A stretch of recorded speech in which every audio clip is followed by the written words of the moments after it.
Hey entrepreneurs, executives, and spammers. We started the Pilot House email and customer retention team to crush targets. And in our fourth year, we are the best customer retention team in the Roman character set. We use campaigns to fire up the addresses you spent so much money to acquire and build effective automations that keep your engagement window fat and drive value that you can amortize over years.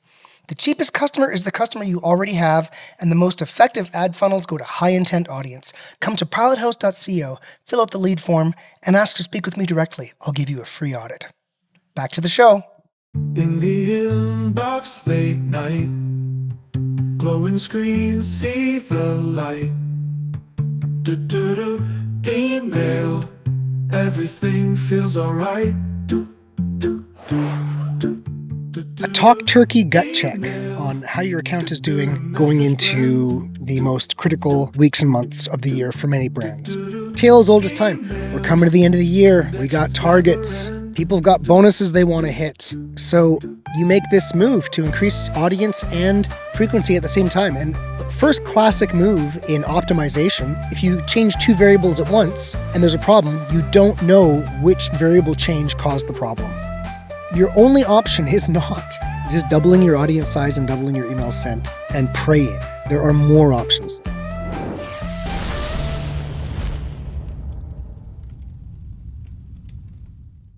It's the world's best email and retention podcast, and I'm your host, Jordan Gordon. We are a member of the DTC network of podcasts and the philosophical home of the Pilot House email and customer retention team. If you want to make the sweet nectar of low-cost revenue a large part of your digital ecosystem, follow us on your favorite podcast app today. This time, we're going to be discussing a talk turkey gut check on how your account is doing going into the most critical weeks and months of the year for many brands. There's no visuals on this episode for professional purposes, but if you do check us out on YouTube, you can see Island Lake behind us. It's a small lake in Shelton, Washington, where kind of the Gordon homestead is. In some ways, I'm American as apple pie, in others I'm not. But it's Canadian Thanksgiving. And interestingly enough, you know what? It's a good long weekend. There's not a lot of competition at the borders on Canadian Thanksgiving.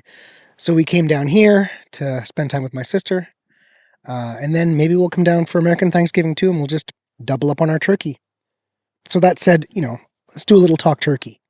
A lot of the podcast is just, I kind of think to myself, what's going on right now? And I come online and I just tell you guys what I'm seeing, right? I am looking forward to running an episode on my macroeconomic call. I do that internally at Pilot House. No one has to listen to what I say, but I still say what I say. And that's kind of just what I'm seeing going on. There's lots of different ways I come on here and just tell you what I'm seeing going on.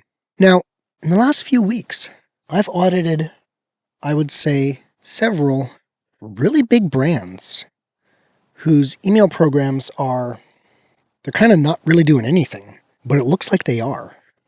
And I thought I'd come online and just share with you some of the stuff that I discovered poking around.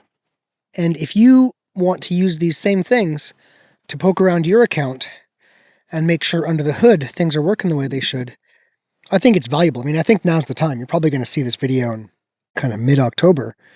In the very least, you'll have some time to make some immediate reactions as you ramp up.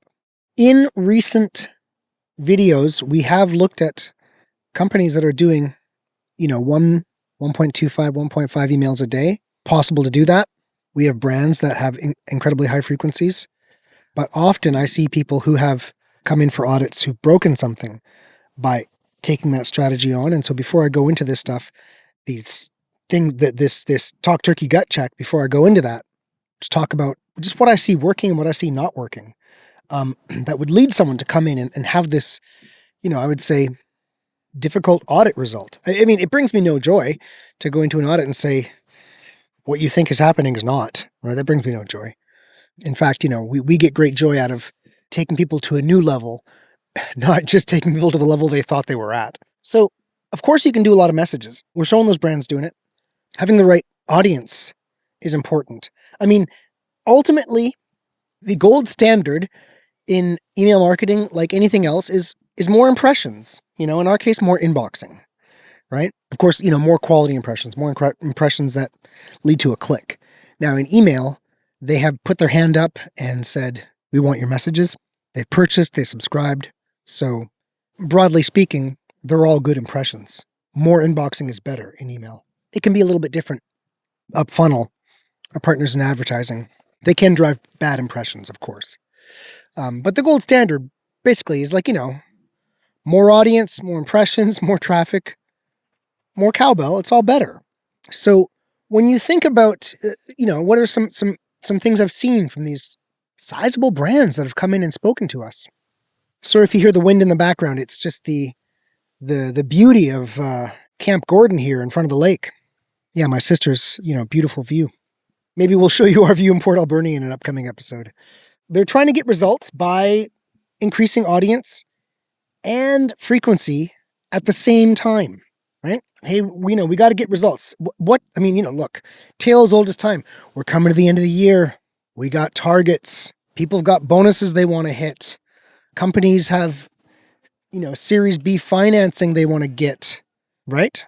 So you make this move to increase audience and frequency at the same time. And the first classic move in optimization, if you change two variables at once and there's a problem, you don't know which variable change caused the problem. So just cautionary tale. Don't change a whole bunch of stuff at once because, obviously, if you're in the situation where you're changing 2 or 3 variables at once, trying to reach for results, you should have made changes months ago, right? So you're kind of sometimes fog of war, and that's what we're going to talk about. Fog of war, you had to do it. For whatever reason, I've been there. Someone taps on my shoulder and they're like, we need these results right now. Someone says, I've had this. You do whatever you have to do to hit this Black Friday target.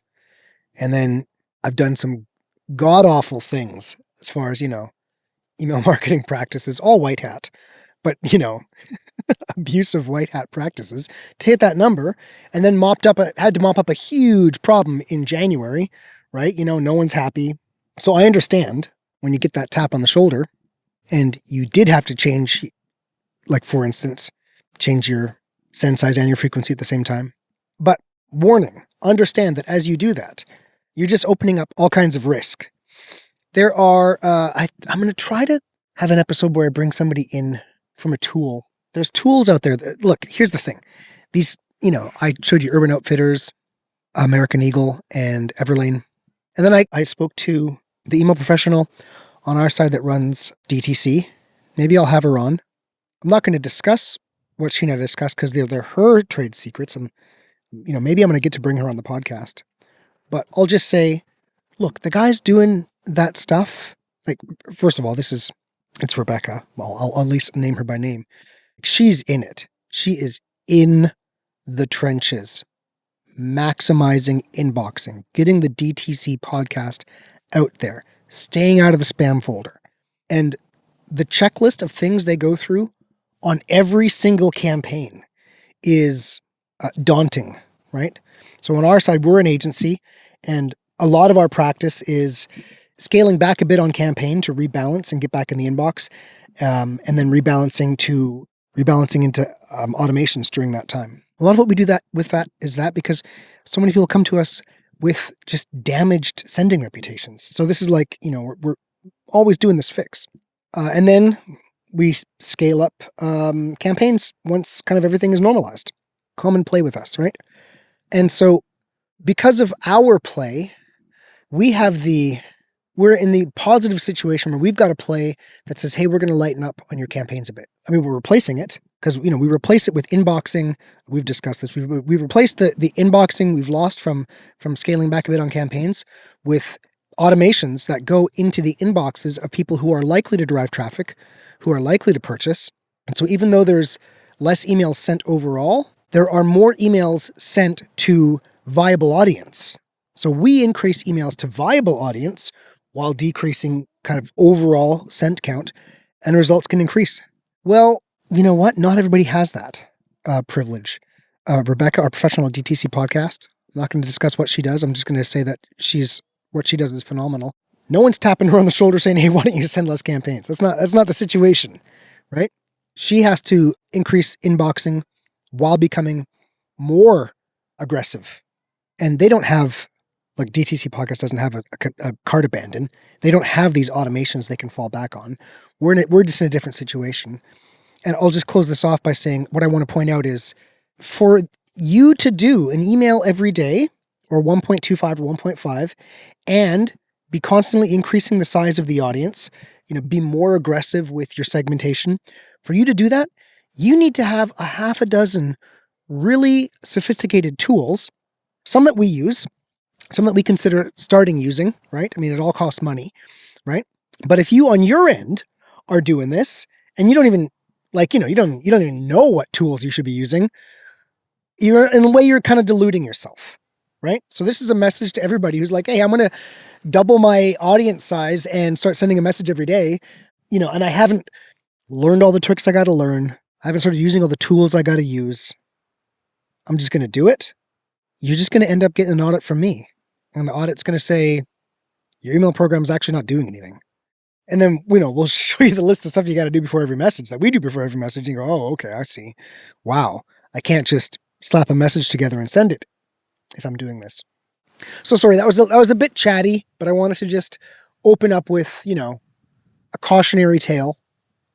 Closing on that, like I said, you can just increase inboxing to quality addresses, decrease overall emails sent, and actually increase your email revenue. We do it all the time. Why? Because we get a fixed amount of money from our clients. Well, it's actually variable because we have a performance incentive. But point being, there's so much money, right? And we got to get results with that money. And so if we can get those results with less effort, of course we want to, right? So your only option is not just doubling your audience size and doubling your emails sent and praying. There are more options than that. So first, very quick repeat. This is what you can do. You can go to dashboards and go to results by IP address, and you can look at your Gmail, your Outlook, your Hotmail, your Verizon, and your iCloud. iCloud is often on the second screen. You got to click next screen and just look at the clicks and the click rates and the open rates, the bounce rates. You can also do that by going into custom reports and going to campaigns and running a campaign report, a segment, rather than grouping it by campaign, group it by ISP, by internet service provider, by inbox provider. So you can run a manual report, or you can just use the dashboards one. So just classic things to look for. If your Hotmail open rate sucks, that's like a canary in the coal mine. But you're really looking for Gmail to have a low open rate and iCloud to have a high open rate. iCloud, of course, is Apple. So when you've got a really high iCloud open rate and a really low Gmail open rate, it's clear that you're just riding on Apple Privacy Opens. And of course, generally speaking, when you've got like a click rate that's like 0.3%, you got problems, right? No matter what, there's problems. So that's a first place you can go to say like, hey, is my email program doing anything? But then I did this, which I'm going to pass on to you. And this is just one of the clients who came in that I was doing an analysis for. And there were already some segments that they were using that made it very easy to see this. And I said, hey, you know what? This is actually a technique that can be used. So this will be specific. So take some notes, write this down. You create a segment that says within the last 30 days. So first of all, of course, you have permission to message them. They've subscribed, just to be, respectful of audience. Of course, get permission. And then say they've done any of these in the last 30 days. Okay. Placed order, active on site, viewed product, started checkout, clicked email. Those are all totally normal. And then opened email in the last 30 days. So all those in the last 30 days. And opened email, not opened email, Apple privacy open equals false, where we know it was a true open, just any opened email in the last 30 days.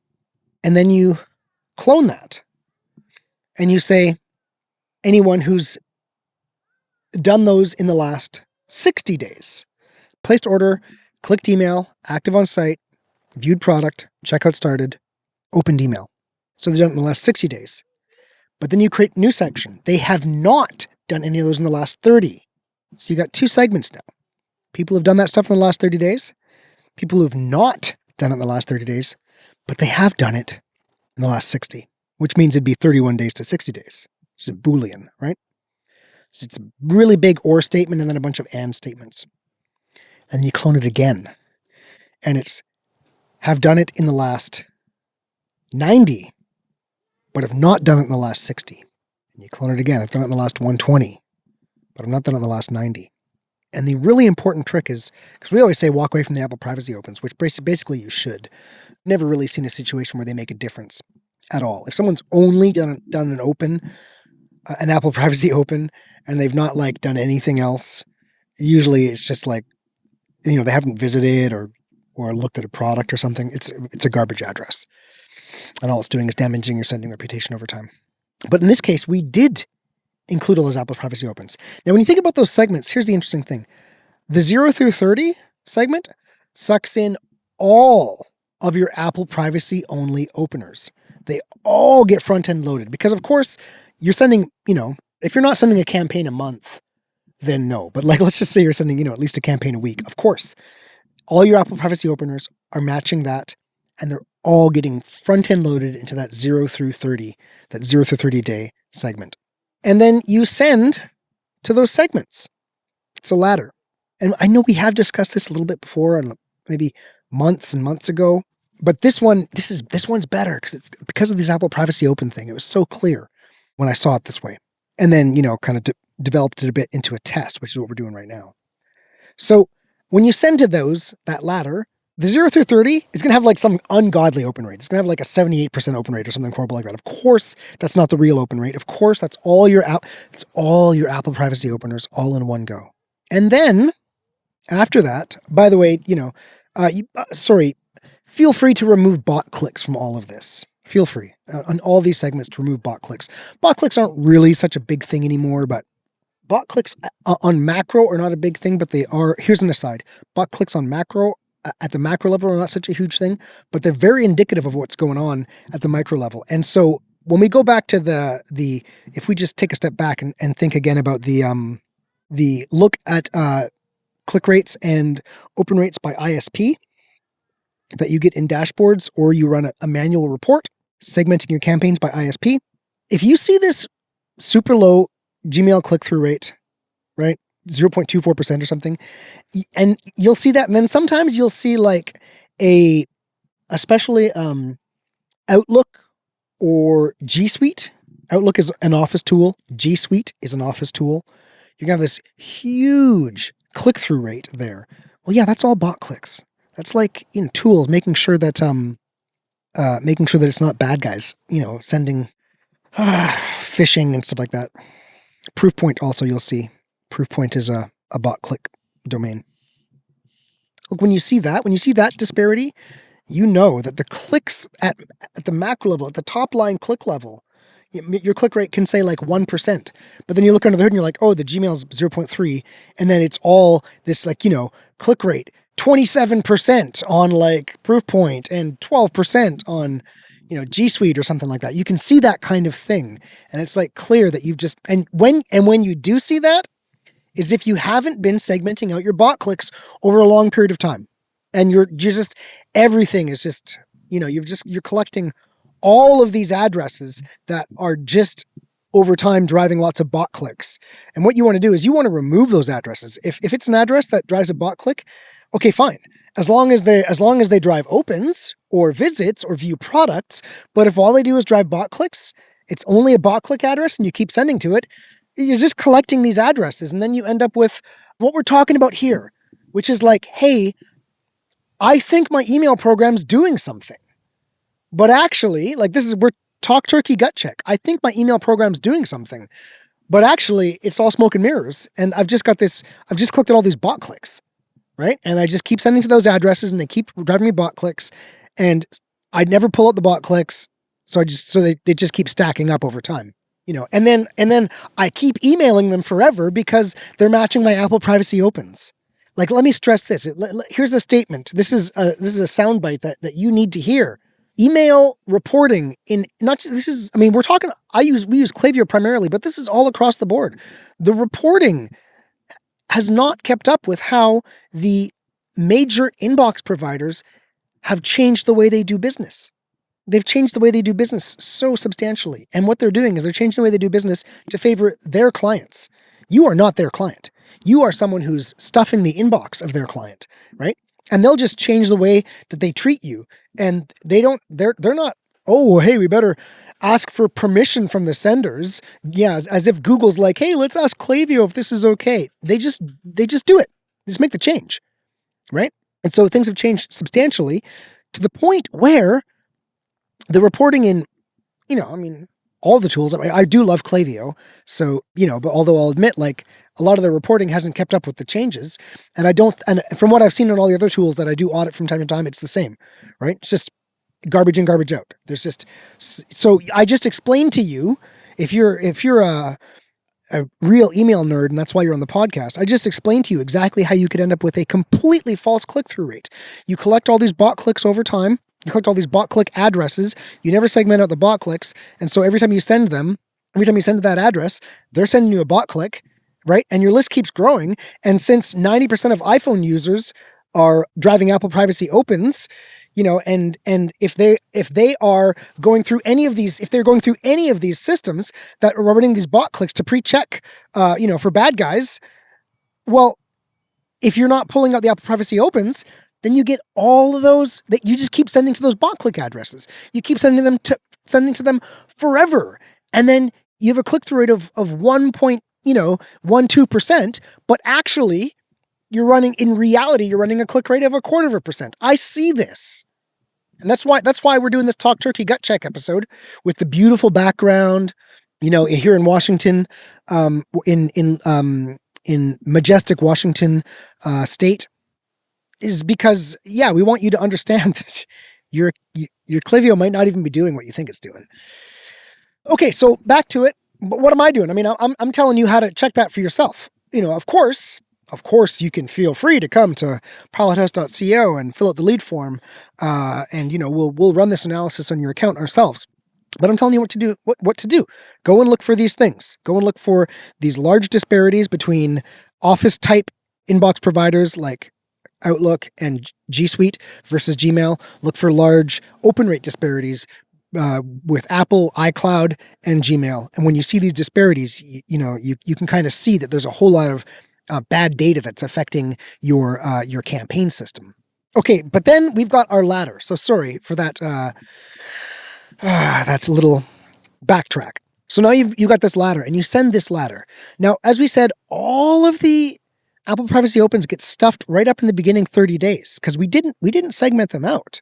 So anybody who's done an Apple Privacy Open gets sent right away. And what you're going to see is this crazy open rate, 78% or something like that, right? Something crazy. If you don't see a huge open rate, you've got real problems there. Because if you don't see a huge open rate, that means you're so in spam that even the Apple Privacy Open pixel isn't firing. And then look at the second ladder. So month 2, right? Now, I did this analysis for a brand, and month 2, it was open rate. It was like 2.7%. Open rate, not click rate, open rate, 2.7%. There was no Apple Privacy Opens to lift the open rate on that segment.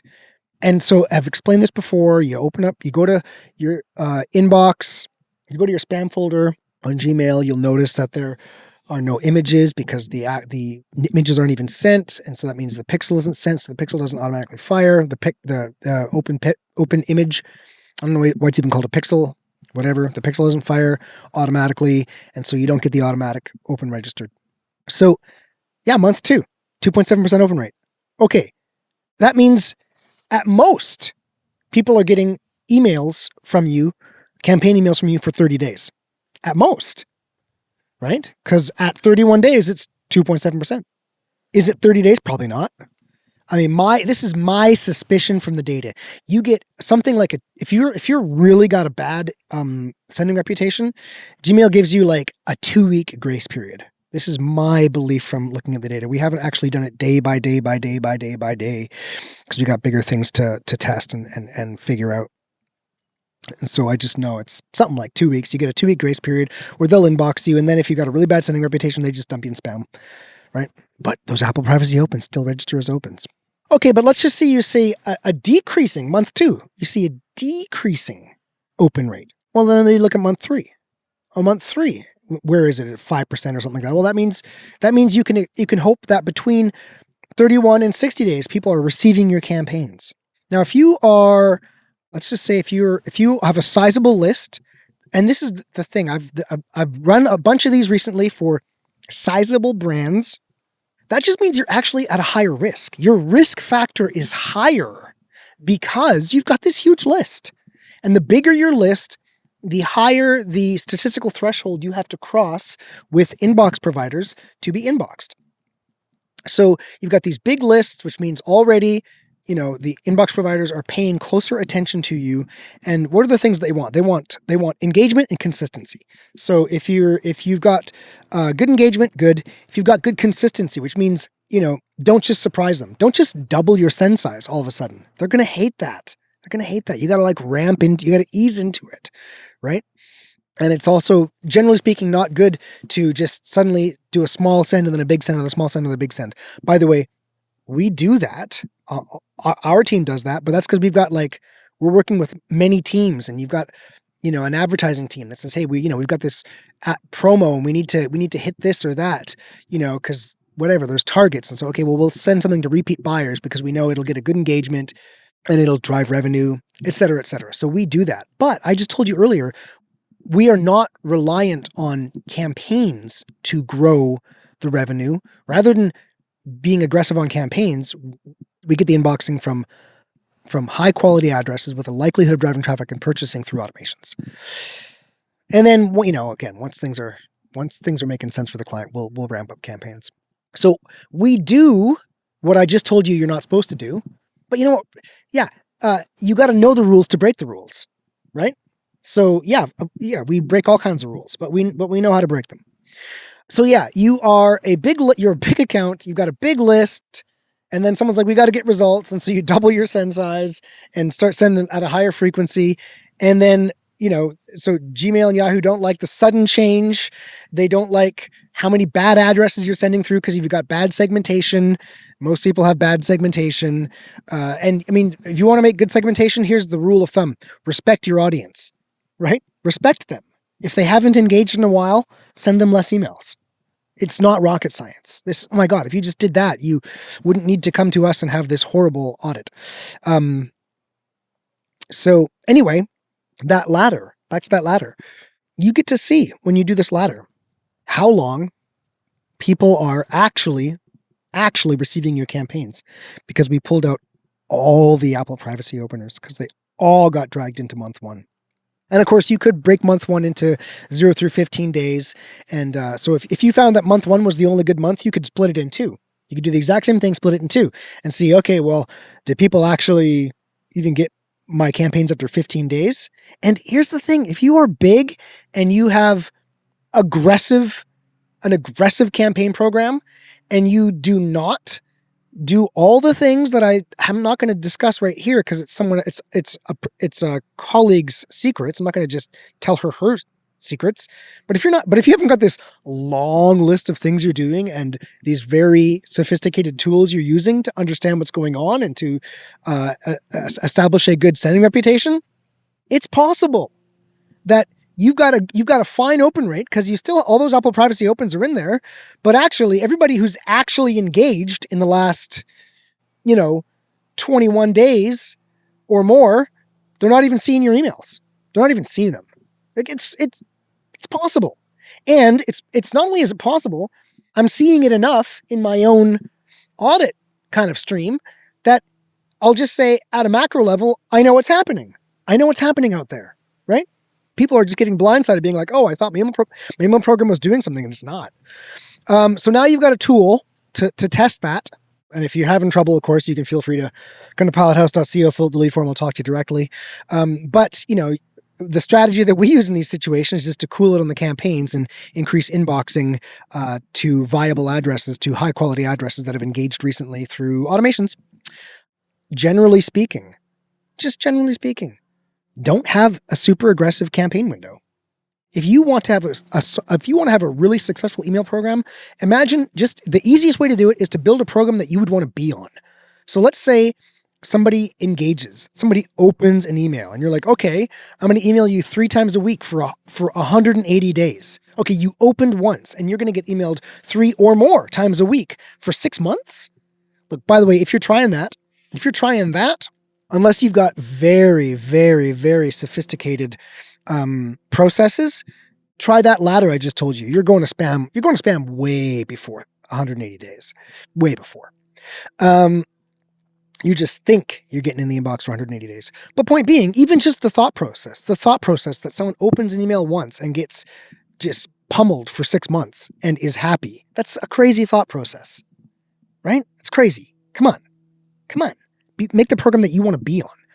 Now, when we think about the Everlane and the American Eagle and the Urban Outfitters, and even before that, we looked at Filson and Fry, and we did Anthropology, we did Tom's, we did all these brands.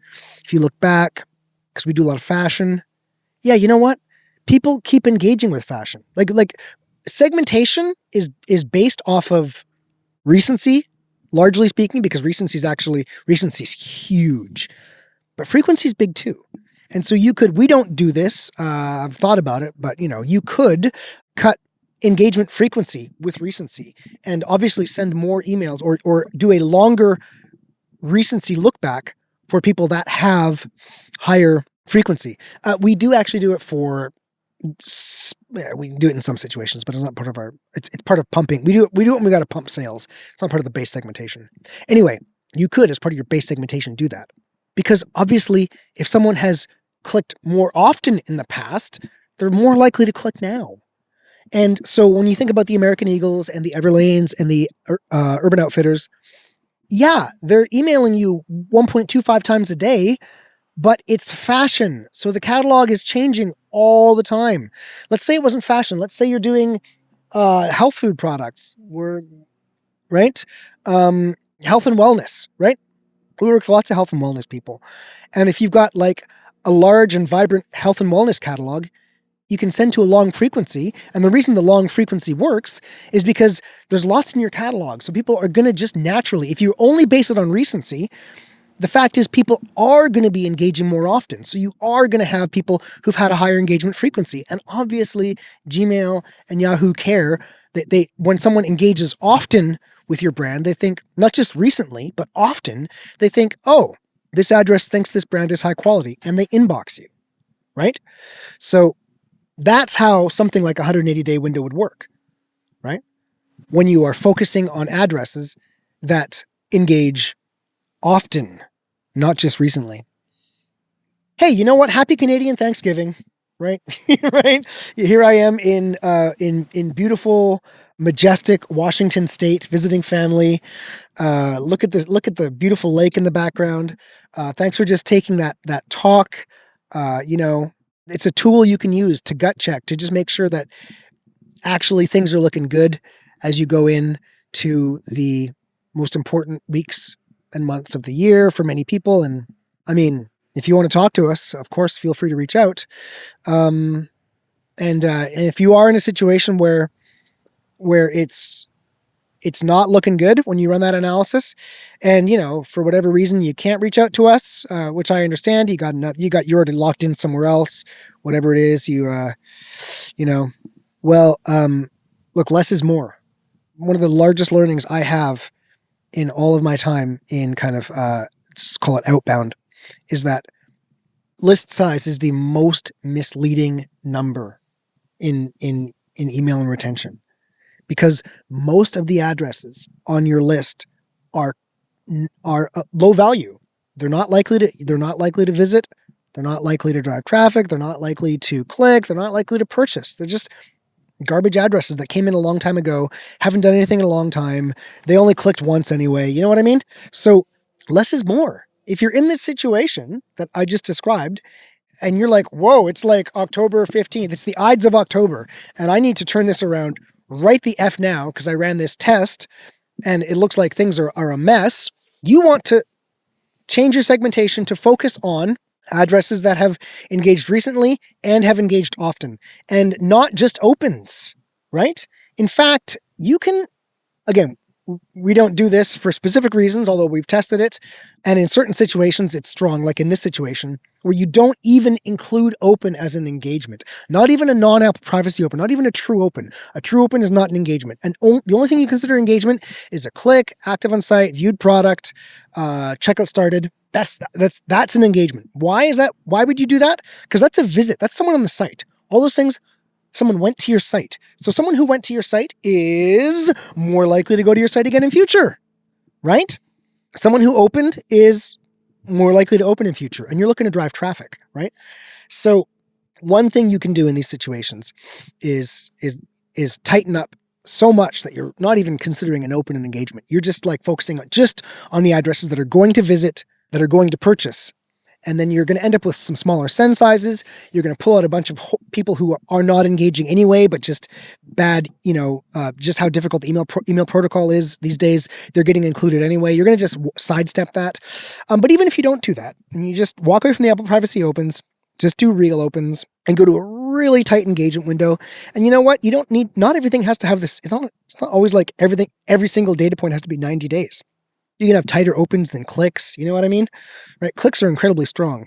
So yeah, focus on high quality addresses that have engaged recently and have engaged often. And that just means more than once. Imagine if you just said, look, I want people who've done any of those things I discussed twice, right? Hey, those are likely to spend. And so when you do that, look, your list size will just crater. But then when you send, you do lose all of the Apple privacy opens. So your campaign revenue totally drops, right? The campaign revenue drops. But two important things will happen. And this is the thing behind, sorry to talk my book. This is the thing behind our system that I love. It just gets me excited. Is like two things happen. One, okay, so yeah, your campaign revenue drops, but your flow revenue will increase because you're no longer burying your flows in this ocean of campaigns and these emails that have recommendations based on what someone clicked on in the last few days. And here's the product you clicked on. And oh, you were started a checkout. So let's talk about free shipping and let's talk about our warranties and, right? Just like all these kinds of things. Those are now the top of their inbox because, of course, you're also using our system in this, so you're doing more of those touch points, right? And you're like, oh wow, all these great emails are top of list, and they're not just buried under this ocean of garbage. Oh, how many ways can we say take 15% off because you deserve it? I deserve it. What is it about my life that I deserve this random discount that you just told me about? You tell me. How do you know that about me? It's like that's the stuff. That's the stuff that you are. That's your brand. Seriously, so many people. That's their brand. Oh my God. And it could be so much more because they could be getting these very carefully crafted messages, very carefully crafted because you've got the time to craft them because you're making it once and it's going to last you for years, right? So you put thought into it. You don't just like 15% because you deserve it, right?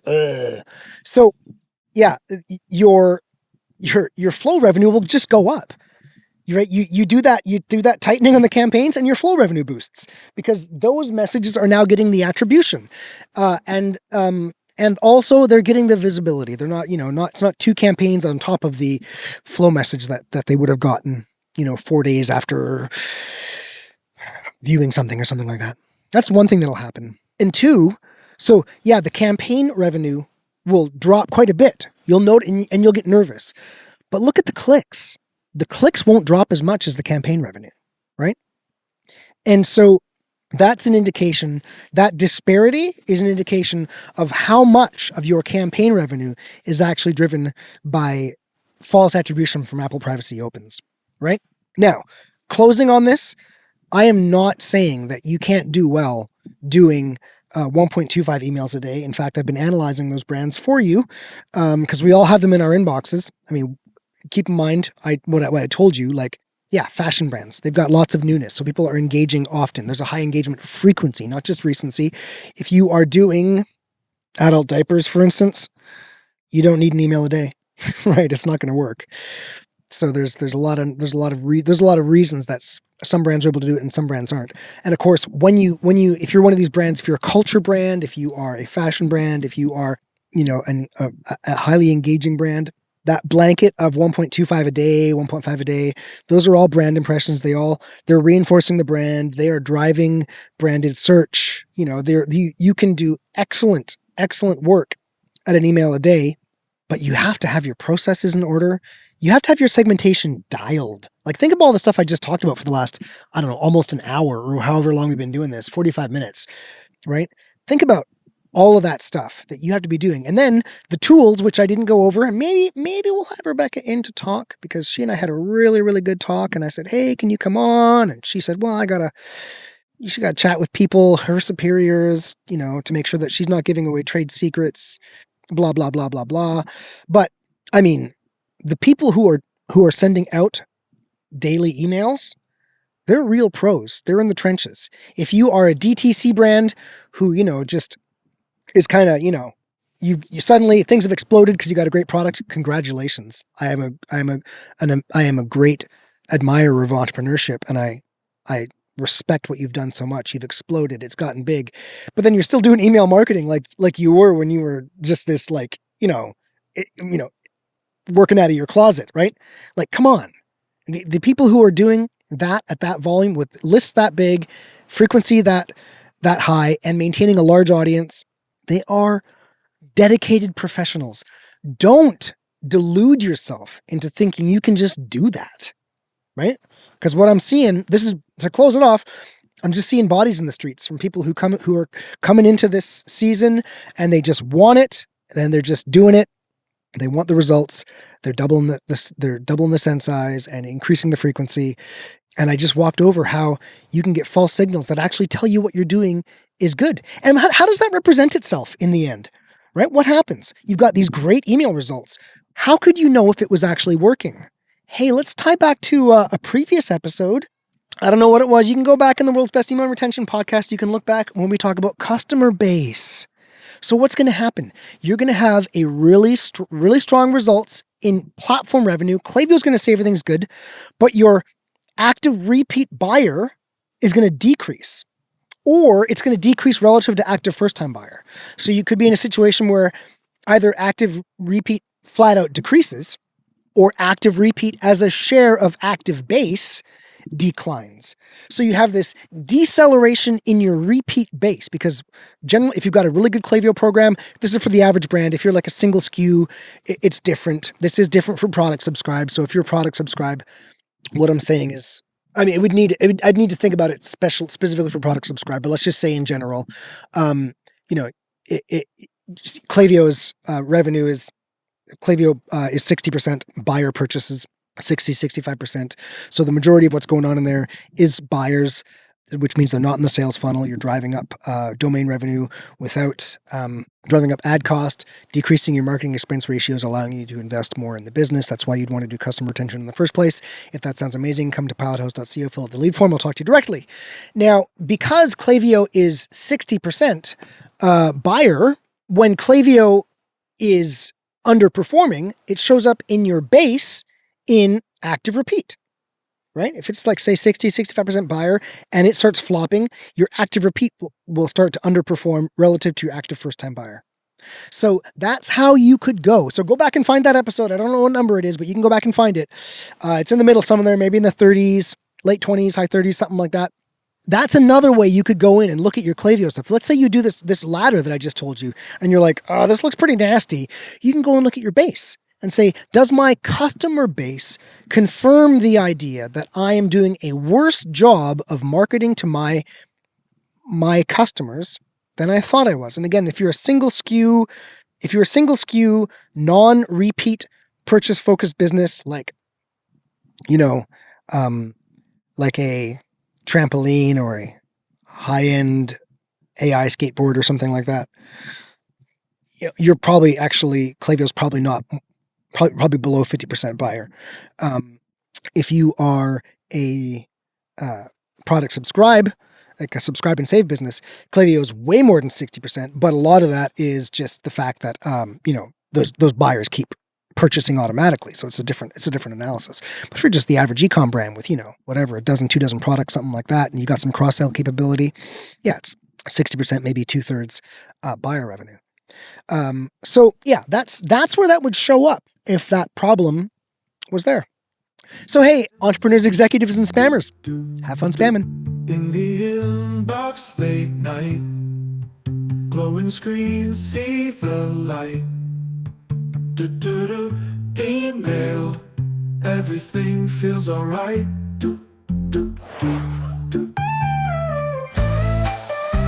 Hey, entrepreneurs and spammers, remember, you can't scale without email, and the cheapest customer to acquire is the customer you already have.